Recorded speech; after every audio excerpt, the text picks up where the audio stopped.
DK Shivakumar ಘೋಷಣೆ ಮಾಡಿರುವ ಹೊಸ ಗ್ಯಾರಂಟಿಗಳು ಬೋಗಸ್. ಆರ್ ಅಶೋಕ್ ವ್ಯಂಗ್ಯ. E5 ನ್ಯೂಸ್ಗೆ ಸ್ವಾಗತ. ರಾಜ್ಯ ಸರ್ಕಾರ ಘೋಷಣೆ ಮಾಡಿರುವ ಹಳೆಯ ಗ್ಯಾರಂಟಿಗಳಿಗೆ ಹಣವಿಲ್ಲ. ಹೊಸ ಗ್ಯಾರಂಟಿಗಳಿಗೆ ಎಲ್ಲಿಂದ ಹಣ ತರುತ್ತಾರೆ? ಡಿಕೆ ಶಿವಕುಮಾರ್ ಘೋಷಣೆ ಮಾಡಿರುವ ಹೊಸ ಗ್ಯಾರಂಟಿಗಳು ಬೋಗಸ್ ಅಂತ ವಿಧಾನಸಭೆಯ ವಿರೋಧ ಪಕ್ಷದ ನಾಯಕ ಆರ್ ಅಶೋಕ್ ವ್ಯಂಗ್ಯವಾಡಿದರು. ತಾಲೂಕಿನ ಕೈವಾರ ಸಮೀಪದ ರೆಸಾರ್ಟ್ನಲ್ಲಿ ನಡೆದ ಬಿಜೆಪಿ ಪಕ್ಷದ ಜಿಲ್ಲಾ ಪ್ರಶಿಕ್ಷಣ ವರ್ಗ ಕಾರ್ಯಕ್ರಮದಲ್ಲಿ ಭಾಗವಹಿಸಿದ ನಂತರ ಸುದ್ದಿಗಾರರೊಂದಿಗೆ ಮಾತನಾಡಿದರು. ಗೃಹಲಕ್ಷ್ಮಿ ಯೋಜನೆಯ 5,000 ಕೋಟಿ ಬಾಕಿ, ಅನ್ನಭಾಗ್ಯ ಯೋಜನೆಯ 7,000 ರೂಪಾಯಿ ಕೋಟಿ ಬಾಕಿ ಇದೆ. ಇದಾದ ನಂತರ ರಾಜ್ಯಾದ್ಯಂತ ರೇಷನ್ ಕಾರ್ಡ್ಗಳನ್ನು ರದ್ದುಪಡಿಸುತ್ತಿದ್ದಾರೆ. ನೌಕರರ ವೇತನಕ್ಕೂ ಹಣವಿಲ್ಲದೆ ಬ್ಯಾಂಕ್ನಿಂದ ಸಾಲ ಪಡಿಬೇಕಾಗಿದೆ. ರಾಜ್ಯ ಸರ್ಕಾರ ಸಾಲದ ಮೇಲೆ ನಡೀತಾ ಇದೆ ಅಂತ ಟೀಕಿಸಿದರು. ರಾಜ್ಯದ ಆರ್ಥಿಕ ಪರಿಸ್ಥಿತಿ ಅಧೋಗತಿಗೆ ಇಳಿದಿದೆ. ಬೆಲೆ ಏರಿಕೆ ನಿತ್ಯ ಸುದ್ದಿಯಾಗಿದೆ. ಜನರ ಮೇಲೆ ತೆರಿಗೆಯ ಹೊರೆ ಹೊರಿಸುತ್ತಿದ್ದಾರೆ. ಹೀಗಿರುವಾಗ ಹೊಸ ಘೋಷಣೆಗಳಿಂದ ಯಾವ ಪ್ರಯೋಜನವೂ ಇಲ್ಲ. ರಾಜ್ಯದಲ್ಲಿ ಆರ್ಥಿಕ ಶಿಸ್ತು ದಾಟಿ ಹೋಗುವ ಪರಿಸ್ಥಿತಿ ಎದುರಾಗಿದೆ ಎಂದರು. ರಾಜ್ಯದಲ್ಲಿ ನಾಯಕತ್ವ ಬದಲಾವಣೆಯಿಂದ ಆಡಳಿತದ ಮೇಲೆ ಯಾವ ಪರಿಣಾಮವನ್ನು ಬೀರೋದಿಲ್ಲ. ಅದೇ ಲಾರಿ, ಅದೇ ಹಳೆಯ ಪ್ರಯಾಣಿಕರು, ಮುಖ್ಯಮಂತ್ರಿ ಪರವಾಗಿರುವವರು ಒಬ್ಬರೂ ಇಲ್ಲ. ಸಿದ್ದರಾಮಯ್ಯ ಮತ್ತು ಹೈಕಮಾಂಡ್ ಬೆಂಬಲಿಗರು ಮಂತ್ರಿಗಳಾಗಿದ್ದಾರೆ. ಅದೇ ಭ್ರಷ್ಟಾಚಾರ ನುಂಗಣ್ಣರು. ನೇಮನ್ ಪ್ಲೇಟ್ ಮಾತ್ರ ಬದಲಾವಣೆಯಾಗಿದೆ. ಕರ್ನಾಟಕ ರಾಹುಲ್ ಗಾಂಧಿ ಎಟಿಎಂ ಆಗ್ತದೆ ಅಂತ ಲೇವಡಿ ಮಾಡಿದ್ರು. ಕಾಂಗ್ರೆಸ್ ಲೋಕಸಭೆಯಲ್ಲಿ ಮಹಿಳಾ ಮೀಸಲಾತಿ ಬಿಲ್ ವಿರೋಧಿಸಿತ್ತು. ರಾಜ್ಯ ಸಂಪುಟದಲ್ಲಿ ಒಬ್ಬ ಮಹಿಳೆಗೂ ಅವಕಾಶ ನೀಡದೆ ತಾನು ಮಹಿಳಾ ವಿರೋಧಿ ಎಂಬುದನ್ನು ಸಾಬೀತುಪಡಿಸಿದೆ. ಮಹಿಳೆಯರಿಗೆ ಕಾಂಗ್ರೆಸ್ ಎಂತಹ ಗೌರವ ನೀಡ್ತಿದೆ ಎಂಬುದನ್ನು ಮಹಿಳೆಯರು ಅರ್ಥ ಮಾಡಿಕೊಳ್ಬೇಕು ಅಂದರು. ಸಿದ್ದರಾಮಯ್ಯ ಡಿಕೆ ಶಿವಕುಮಾರ್ ಜೋಡಿ ಒಂದಾಗಲೇ ಇಲ್ಲ. ಕಳೆದ 3 ವರ್ಷಗಳಿಂದ ಡಿಕೆ ಶಿವಕುಮಾರ್ ಕಿತ್ತಾಡ್ತಿದ್ರು. ಇನ್ನು ಮುಂದೆ ಸಿದ್ದರಾಮಯ್ಯ ಕಿತ್ತಾಡ್ತಾರೆ. ಉಳಿದ 2 ವರ್ಷಗಳಲ್ಲೂ ಕಾಂಗ್ರೆಸ್ ಏನೂ ಸಾಧನೆ ಮಾಡಲು ಸಾಧ್ಯ ಇಲ್ಲ ಅಂತ ಅಭಿಪ್ರಾಯಪಟ್ಟರು. ದೇಶ ಮೊದಲು, ನಂತರ ಪಕ್ಷ ಎಂಬುದು ಬಿಜೆಪಿ ಸಿದ್ಧಾಂತವಾಗಿದೆ. ನಮ್ಮಲ್ಲಿ ವಂಶ ಪಾರಂಪರ್ಯ ಆಡಳಿತಕ್ಕೆ ಅವಕಾಶ ಇಲ್ಲ. ಇತರೆ ಪಕ್ಷಗಳಿಗಿಂತ ಭಿನ್ನವಾದ ಪಕ್ಷವಾಗಿದೆ. ಪಕ್ಷದ ಸಿದ್ಧಾಂತಗಳ ಕುರಿತು ಕಾರ್ಯಕರ್ತರಿಗೆ ಅರಿವು ಮೂಡಿಸಲು 2 ದಿನಗಳ ಪ್ರಶಿಕ್ಷಣ ವರ್ಗವನ್ನು ಆಯೋಜಿಸಲಾಗಿತ್ತು ಎಂದರು. ಜಿಲ್ಲಾ ಬಿಜೆಪಿ ಘಟಕದ ಅಧ್ಯಕ್ಷ ಸಿಕಲ್ ರಾಮಚಂದ್ರೇಗೌಡ ಮಾತನಾಡಿದರು. ಉಪನಾಯಕ ರವಿಕುಮಾರ್ ಹಾಗೂ ಸ್ಥಳೀಯ ನಾಯಕರು ಉಪಸ್ಥಿತರಿದ್ದರು. ಬಹಳ ಅಚ್ಚುಕಟ್ಟಾಗಿ ಅಭ್ಯಾಸ ವರ್ಗವನ್ನು ನಮ್ಮ ಅಧ್ಯಕ್ಷರು ಮಾಡಿದ್ದಾರೆ. ಬಿಜೆಪಿ ಒಂದು ಬೇರೆ ಪಾರ್ಟಿಗೂ ಬಿಜೆಪಿಗೂ ಒಂದು ವ್ಯತ್ಯಾಸ ಇದೆ. ನಮ್ಮದು ದೇಶ ಮೊದಲು, ಪಾರ್ಟಿ ಆಮೇಲೆ. ಹಿಂದೂ ವಿಚಾರಧಾರೆಗಳನ್ನ ಇಟ್ಕೊಂಡು ನಾವು ಕೆಲಸ ಮಾಡ್ತಾ ಇದ್ದೀವಿ. ಇಲ್ಲಿ ಯಾವುದೇ ರೀತಿ ವಂಶ ಪರಂಪರೆಯ ಆಡಳಿತಕ್ಕೆ ಅವಕಾಶ ಇಲ್ಲ. ಇಲ್ಲಿ ಕಾಂಗ್ರೆಸ್ ರೀತಿ ಮಕ್ಕಳು, ಮೊಮ್ಮಕ್ಕಳು, ಅಜ್ಜಿ ಈ ಥರದ ವಂಶ ಪರಂಪರೆಯ ಆಡಳಿತವನ್ನು ನಾವು ಯಾವತ್ತೂ ಮಾಡಲ್ಲ. ಅದರಿಂದ ನಮ್ಮ ಸಿದ್ಧಾಂತವನ್ನು ತಿಳಿಸುವಂಥ ಒಂದು ಕಾರ್ಯಕ್ರಮ ಇದು. ನಾನು ಇದರಲ್ಲಿ ಭಾಗವಹಿಸಿದ್ದೀನಿ. ಇವತ್ತು ಕರ್ನಾಟಕದಲ್ಲಿರುವಂಥ ಸರ್ಕಾರ, ಇವತ್ತು ಸಿದ್ದರಾಮಯ್ಯ ಹೋಗಿದ್ದಾರೆ, ಡಿ ಕೆ ಶಿವಕುಮಾರ್ ಬಂದಿದ್ದಾರೆ.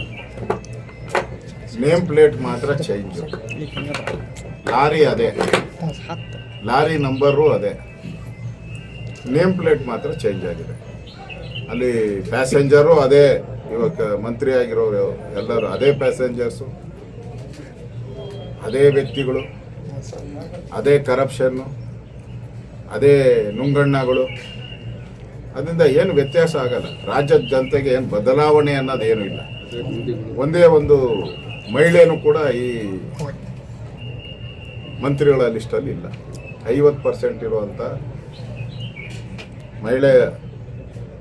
ಮಹಿಳೆಯರಲ್ಲಿ ಒಂದೇ ಒಂದು ಮಹಿಳೆಯೂ ಕೂಡ ಇವತ್ತು ಸಚಿವರಾಗಿಲ್ಲ. ಅದು ಕೂಡ ಮಹಿಳೆಯರಿಗೆ ಮಾಡಿದಂಥ ದ್ರೋಹ. ಈಗಾಗಲೇ ಪಾರ್ಲಿಮೆಂಟಲ್ಲಿ ಮಹಿಳಾ ಮೀಸಲಾತಿಯನ್ನು ವಿರೋಧ ಮಾಡಿದ್ದಾರೆ ಕಾಂಗ್ರೆಸ್. ಇಲ್ಲಿ ನೋಡಿದ್ರೆ ಕ್ಯಾಬಿನೆಟ್ಟಲ್ಲಿ ಮಹಿಳೆಯರಿಗೆ ಮೀಸಲಾತಿಯನ್ನು ವಿರೋಧ ಮಾಡಿದ್ದಾರೆ.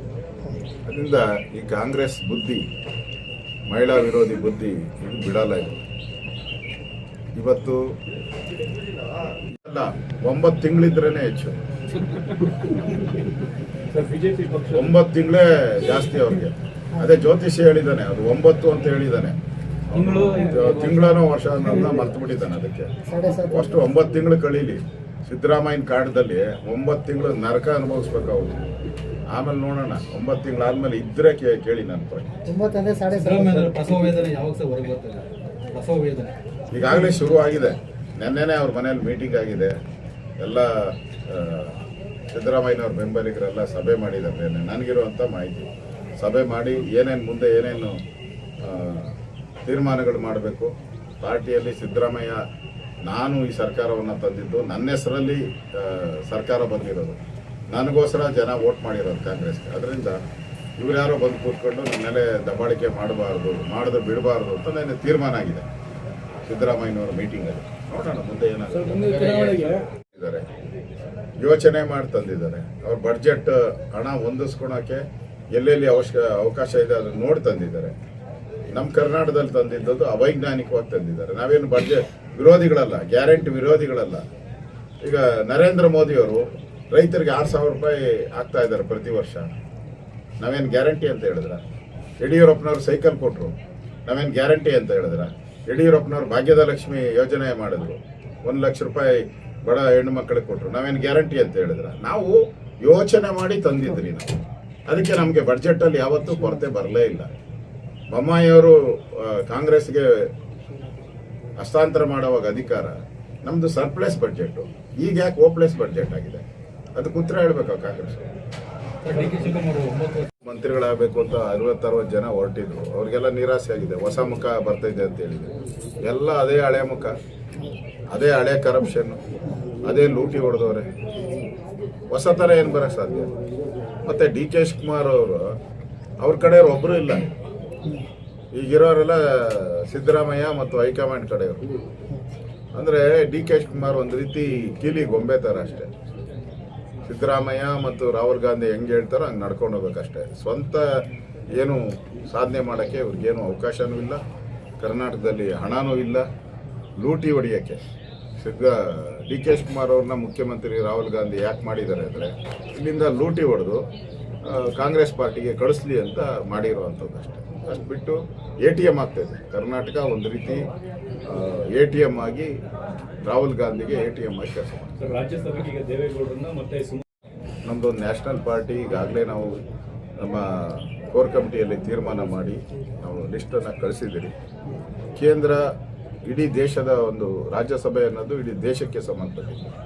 ಅದರಿಂದ ಕೇಂದ್ರದ ನಮ್ಮ ನಾಯಕರು ಏನು ತೀರ್ಮಾನ ತಗೊಳ್ತಾರೋ ಅದಕ್ಕೆ ನಾವೆಲ್ಲ ಅವರಿಗೆ ಓಟ್ ಹಾಕ್ತಿರ್ತೀವಿ. ವಿಧಾನಸಭೆಯ ಪ್ರತಿಪಕ್ಷದ ನಾಯಕನಾಗಿ ನಮ್ಮೆಲ್ಲ MLAಗಳಿಗೂ ನಾನು ಸೂಚನೆ ಕೊಡ್ತೀನಿ. ಕೇಂದ್ರ ಏನು ಹೇಳುತ್ತೋ ಅದಕ್ಕೆ ಓಟ್ ಮಾಡ್ತೀನಿ. ಇದ್ರ ಬಗ್ಗೆ ಚರ್ಚೆ ಆಗಿದೆ ಸರ್? ಚರ್ಚೆಯಾಗಿ ನಾವು ಕಳಿಸಿದ್ದೀರಿ. ಅದನ್ನು ನಾನು ನಾನು ಪಾರ್ಟಿ ಚರ್ಚೆ ಆಗಿರೋದು ಅದನ್ನು ಹೇಳೋಕ್ಕಾಗಲ್ಲ. ಬಿಜೆಪಿ ನಾಯಕರು ಸೇರಿಕೊಂಡು ದೇವೇಗೌಡರನ್ನ ಅವಿರೋಧವಾಗಿ ಆಯ್ಕೆ ಮಾಡಿ ರಾಜ್ಯಸಭೆಗೆ ಕಳಿಸಬೇಕು ಅಂತ JDS ಯಾರು ನಮ್ಮನ್ನೇನು ಕೇಳಿಲ್ಲ. ಕೇಂದ್ರದವ್ರನ್ನ ಕೇಳಿರ್ಬೋದು. ಕೇಂದ್ರದವ್ರು ತೀರ್ಮಾನದ ಅಂತ ಅವ್ರು ಏನೇ ಮಾಡಿದ್ರು ನಮ್ದೇನು ಅದಕ್ಕೆ ವಿರೋಧ ಇಲ್ಲ. ಸರ್, ಕೋಚಿಂಗ್ ಸೆಂಟರ್ ಮೇಲೆ ದಾಳಿ ಮಾಡಿದ್ದಾರೆ ನೋಡಿ, ಇನ್ನಿರೋದು ಪಾಪ ಪ್ರದೀಪ್ ಈಶ್ವರ ಇನ್ನೊಂದು 1.5 ವರ್ಷ ಇರ್ತಾರೆ ಪಾಪ. ನಾನು ಯಾಕೆ ಅವ್ರ ಬಗ್ಗೆ ಕಾಮೆಂಟ್ ಮಾಡಲಿ? ಮುಗ್ದೋಗ್ತಾ ಇದೆ, ಅವರು ಎಕ್ಸ್ಪೈರ್ ಆಗ್ತಾ ಇದ್ದಾರೆ. ಅವರು ಎಕ್ಸ್ಪೈರ್ ಆಗಿರೋದ್ರ ಬಗ್ಗೆ ನಾನೇನು ಮಾತಾಡೋಕ್ಕೆ ಹೋಗಿಲ್ಲ. ಅದರಿಂದ ಯಾರು ಗೂಂಡಾಗಳು ಅನ್ನೋದು ಇಡೀ ದೇಶಕ್ಕೆ ಗೊತ್ತಿದೆ. ಇಡೀ ದೇಶಕ್ಕೆ ಗೊತ್ತಿದೆ. ಕಾಂಗ್ರೆಸ್ ಗೂಂಡಾಗಿರಿ ಅನ್ನೋದು ಇಡೀ ದೇಶಕ್ಕೆ ಗೊತ್ತಿದೆ. ಅದರಿಂದ ಸ್ಪೆಷಲಾಗಿ ಏನೋ ಹೇಳೋ ಅವಶ್ಯಕತೆ ಇಲ್ಲ. ಸರ್, ನೀಟ್ ಅಕ್ರಮದ ಬಗ್ಗೆ ತಪ್ಪೇನು ಮಾಡಿಲ್ಲ. ಧರ್ಮೇಂದ್ರ ಪ್ರಧಾನ್ ಆ ಥರ ತಪ್ಪೇನು ಮಾಡಿಲ್ಲ. ಇನ್ನೂ ಇಮಿಡಿಯೇಟಾಗಿ ಆ್ಯಕ್ಷನ್ ತೊಗೊಂಡಿದ್ದಾರೆ. CBI ತನಿಖೆ ಕೊಟ್ಟಿದ್ದಾರೆ, ಅರೆಸ್ಟ್ ಮಾಡಿ ಜೈಲಿಗೆ ಹಾಕಿದ್ದಾರೆ. ಅದರಿಂದ ಹಿಂದೆ ಕಾಂಗ್ರೆಸ್ ಇದ್ದಾಗ ಎಷ್ಟು ಬಾರಿ ಲೀಕ್ ಆಗಿದೆ ಕ್ವಶನ್ ಪೇಪರ್, 106 ಬಾರಿ ಆಗಿದೆ. ಅವಾಗೇನೋ ರಾಜೀನಾಮೆ ಕೊಟ್ಟಿದ್ದಾರೆ ಕಾಂಗ್ರೆಸ್. ಅಟ್ಲೀಸ್ಟ್ ಇಮಿಡಿಯೇಟಾಗಿ CBI ತನಿಖೆ ಮಾಡಿ ಅರೆಸ್ಟ್ ಮಾಡಿದಾರಲ್ಲ, ಅದಕ್ಕೆ ಮೆಚ್ಚುಗೆ ವ್ಯಕ್ತ ಮಾಡಿದೆ. ಅದರಲ್ಲಿ ಮೊಸರಲ್ಲಿ ಕಲ್ಲು ಹುಡ್ಕುವಂಥ ಪ್ರಯತ್ನವನ್ನು ಕಾಂಗ್ರೆಸ್ ಅವರು ನಿರಂತರವಾಗಿ ಮಾಡ್ತಾ ಇದ್ದಾರೆ. ಅದರಿಂದ ವಿದ್ಯಾರ್ಥಿಗಳ ದೃಷ್ಟಿಯಲ್ಲಿ ಬಿಜೆಪಿ ಯಾವತ್ತೂ ಹಿಂದೇಟ್ ಹಾಕಲ್ಲ, ಯಾವತ್ತೂ ವಿದ್ಯಾರ್ಥಿಗಳ ಪರವಾಗಿರ್ತದೆ. ಸರ್, ಬೇರೆ ರಾಜ್ಯಗಳು ತನಿಖೆ ಆಗಿದೆ, ಬಂಧಿಸಿದ್ದಾರೆ, CBI ತನಿಖೆ ಆಗಿದೆ. ಕೇಂದ್ರ ಸರ್ಕಾರ ಒಳ್ಳೆ ನಿಲುವನ್ನು ತೆಗೆದುಕೊಂಡಿದ್ದಾರೆ. ಈ ಸ್ವತಃ ಪ್ರಧಾನಮಂತ್ರಿಗಳೇ ಮಾನಿಟರ್ ಮಾಡ್ತಾ ಇದ್ದಾರೆ. ಅದರಿಂದ ವಿದ್ಯಾರ್ಥಿಗಳಿಗೆ ಯಾವುದೇ ರೀತಿ ತೊಂದರೆ ಆಗದಂಗೆ ನೀಟ್ ಎಕ್ಸಾಮನ್ನು ನಡೆಸ್ತಾರೆ. ಧರ್ಮೇಂದ್ರ ಪ್ರಧಾನ್ ರಾಜೀನಾಮೆ